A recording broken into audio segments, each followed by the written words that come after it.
கூட்டுச்சதி மூலம் மும்பையில் உள்ள ஜவஹர்லால் நேரு துறைமுக ஆணையத்தில் 800 கோடி ரூபாய் அளவுக்கு ஊழல் நடைபெற்றது தொடர்பாக சென்னையில் உள்ள ஜன்டிஎல் நல் ட்ரேடிங் நிறுவனம் உட்பட பல அதிகாரிகள் மீது சிபிஐ வழக்கு பதிவு செய்திருக்கிறது.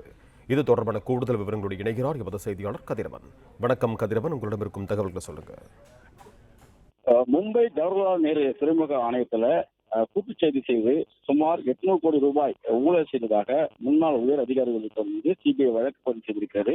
இது தொடர்பாக சென்னை மற்றும் மும்பை ஆகிய 5 இடங்களில் சோதனை நடத்தி பல்வேறு ஆவணங்களையும் இதில் கைப்பற்றிருக்கிறது. சென்னை தேனாம்பேட்டையில் இருக்கக்கூடிய நிறுவனத்திலும் சோதனைகள் நடத்தப்பட்டிருக்கிறது.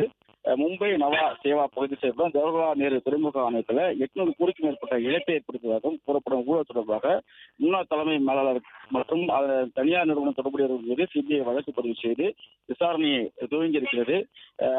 துறைமுக ஆழப்படுத்தும் திட்டத்தில் தனி ஒப்பந்தத்தை திசை திருப்பி அரசுக்கு 800 கோடிக்கு மேற்பட்ட இழப்பை ஏற்படுத்தியதாக சிபிஐ குற்றம் சாட்டியிருக்கிறது.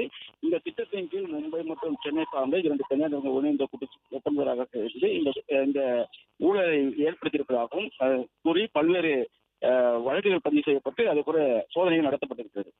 பிளே ஸ்டோர் மற்றும் ஆப் ஸ்டோரில் இருந்து பாலிமர் செயலியை QR கோடு மூலம் பதிவிறக்கம் செய்யுங்கள்.